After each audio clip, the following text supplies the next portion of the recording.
Sometimes life throws you on stage before you're ready. In this moment, I had to trust something far greater than myself, and what happened next changed everything. But that was the moment that I remembered I'm not alone.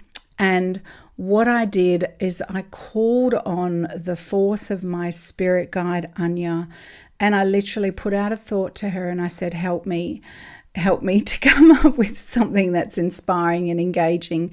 And what I did is I stepped aside and allowed my guide to come through and to blend with me and to be able to transmit a message.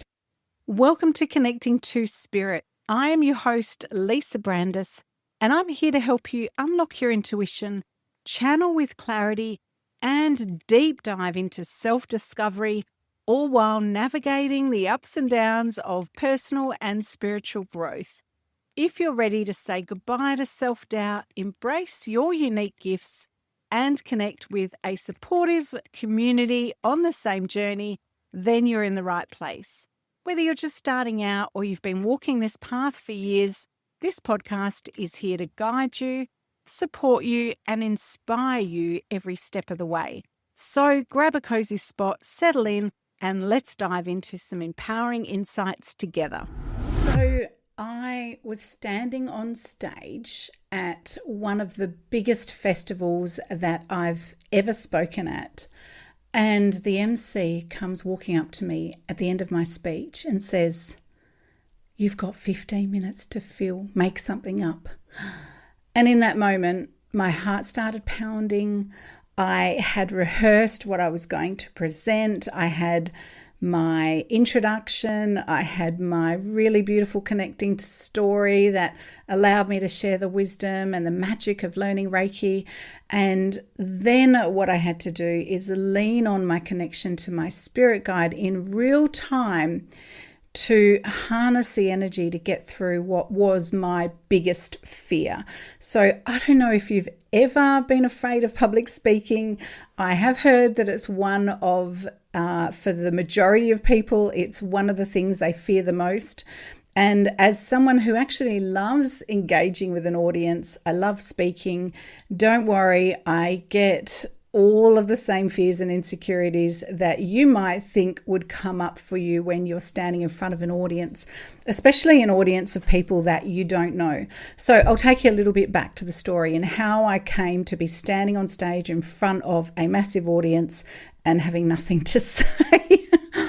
So we go backwards in time a little bit. It was at Secrets in the Garden, which was a women's festival, and they had speakers' tents. So there was about 5 from memory, all set up. All the speakers spoke in their tents at the same time. Then there was about a 15-minute break. And what would happen is people had a schedule.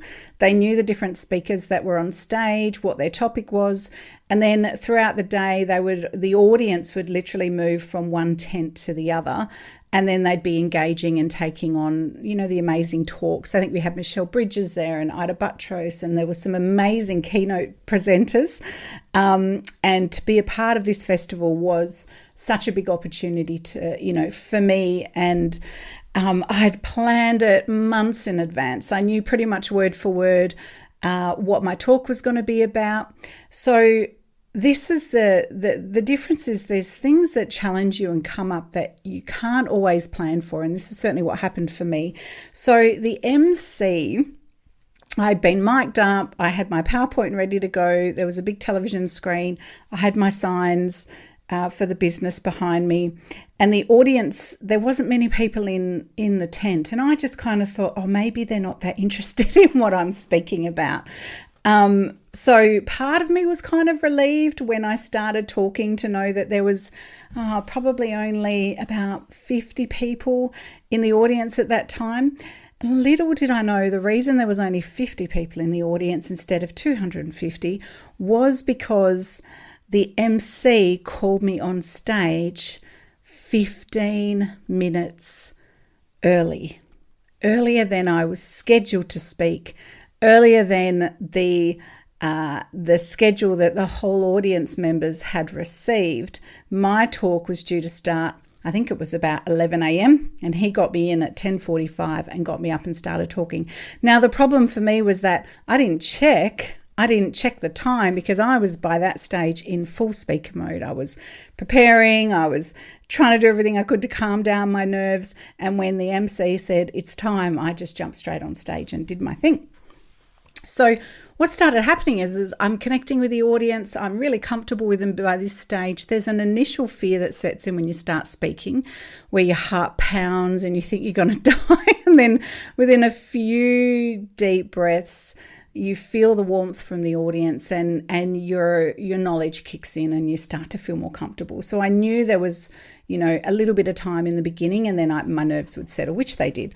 So as I'm starting to really build the energy with the audience, I can feel them leaning in and I'm sharing my real turning point story where Reiki had a massive impact on my life. And I'm right at that moment, I'm literally just starting to feel the energy of what had happened to me that changed my life dramatically. And as I'm feeling the tears coming up, as I'm sharing that story and I'm pulling it back, I start noticing the energy shifting in the room and people start walking into the talk. And so I'm having to coordinate like massive amounts of people coming in.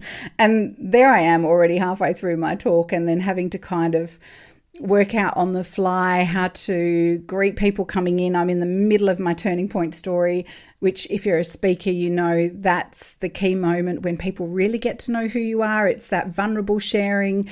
It's how, in my case, it was my Reiki modality, how it changed my life. And it was about a story. If you've followed me for a while, it was about my daughter who received burns and how I used Reiki to help her.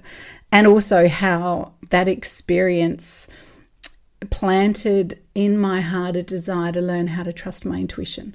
So here I was adapting, feeling the panic and just going, just get through the talk. It's okay. More people are coming in. Great. So I just keep proceeding through my talk. I get to the end. I share with them how I can help them and, to go to the back of the table and I'm happy to answer any questions. And then the MC runs over to me, whispers in my ear and says, Lisa, I got you on too early. I'm so sorry, but you have to talk for another 15 minutes. And I'm just like, he said, just make something up.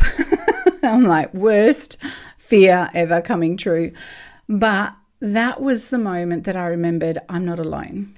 And what I did is I called on the force of my spirit guide, Anya, and I literally put out a thought to her and I said, help me to come up with something that's inspiring and engaging.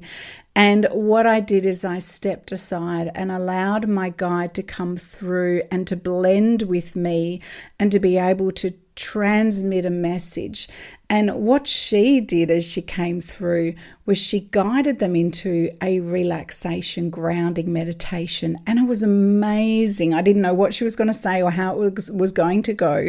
I just trusted. I'm a conscious channel. So when my guide comes in, it's like I step aside, I feel her energy, I get this surge of power. It's like my energy gets 10x'd and there's no anxiety. Like when Anya steps in, I just feel like the most confident, secure, grounded version of, I guess, an adapted version of myself.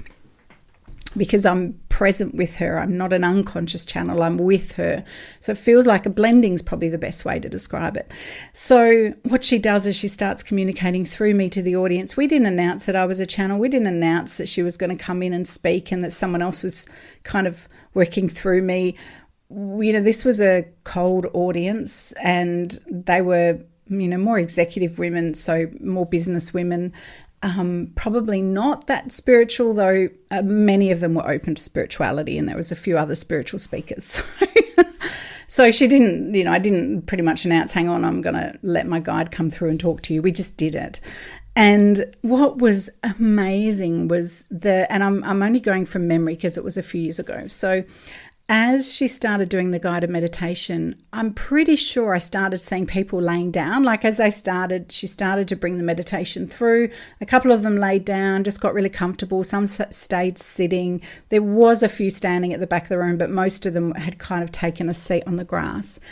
And she starts talking about energy and about grounding, and she's guiding them through to kind of receive this healing energy that she's amplifying through my body, through to the audience. And then she talks about the grounding benefit of nature. And just as she's talking about nature, on cue, like you could not make this stuff up, guys, on cue, this wind, this powerful wind comes whipping through the tent, and it literally like a mini tornado, probably exaggerating, but it came through. It was strong enough. And it was as she commanded the energy, the wind came through, knocked both of my signs over behind me. And they were big, banners. They went boom, that one went down, that one went down. The energies, I could feel the wind like move through the audience, and then it kind of came around me through and then back out the back end of the tent. And I was just like, oh my God, that's cool. So I don't know if there was anyone that was actually at that talk. It was the Secrets in the Garden event. Please let me know, because I know some of you guys are still following me from that experience. I would love to hear if anyone else remembers that experience, but I know from standing in the front of the room, the key takeaway points are when you go into something that you're a little afraid of, and all growth comes from fear, right? We're always stepping into something that is bigger than what we feel we're ready for. That's the place you want to be. That's where the transformation takes place. When you learn how to channel, when you learn how to connect to high-level guidance, you never walk alone again a day in your life. So I was nervous about getting on and just sharing and speaking to you directly today on my podcast. I'm doing it slightly different after an amazing training that I had with the incredible Carmen Braidwood. She's a speaker, and she just said, have a framework, just get on camera, start talking. So I was always worried about waffling too much, because I have a tendency as a natural talker to sometimes not know how to get to the point of my story. So in the past of the podcast, just being totally vulnerable, I would share my stories and I would work with AI to kind of script it out, and I would read. But as she shared with me, it's not as engaging, and people can tell when you're reading. So I thought, you know what, I'm just going to be me, show up, and all the mistakes that I'm going to make, I'm just going to chuck them in the podcast so that you get the real unfiltered version of me showing up now for you on the podcast. So I hope you love it. Let me know in the comments where I share this on socials, or just reach out, send me a message, follow the podcast and share your support, and I'll keep doing it this way. There is nothing more empowering than knowing that you work with a benevolent team of spirit beings and healing beings. They can amplify incredible energy for yourself first and foremost, and then it's like a superpower to be able to have more effective communications in business, but also as a wellness practitioner, in your readings, in your sessions, in your healing sessions. It is a superpower, and one that I know transforms your life. It literally transforms your life when you learn how to channel. It brings confidence and a real sense of security and peace, and so many more things. Beautiful, vulnerable relationships that come from having this kind of lent out confidence in yourself. So if you would like to learn more about how I can help you to become a confident channel, I'll put some details below in the show notes. Reach out. I've got a few courses and opportunities coming up. Love to hear from you. Connect, say hi, and I will see you in the next episode. Take care, guy. Find a 30-second section where Lisa shares a personal realization or emotional truth that captures the essence of the episode. It should feel like the listener is being let into something real and profound. I just wanted to say thanks for listening today. We know there are a lot of podcasts out there, and you took time out of your day to dive into this episode, and I want to say thank you so much. If you'd like to learn how to become a powerful psychic healer and spiritual teacher, head on over to intuitivereiki.online And you can get started by taking my free quiz and discover your unique psychic gifts. Plus, there's heaps of course information, and you'll access a really great bunch of really helpful tools to support you on your path. We really want to see you build a soul-led practice that creates abundance, builds confidence, and the freedom to serve in the way you were born to. Remember, the world needs your powerful and unique teaching. I'll see you in the next episode.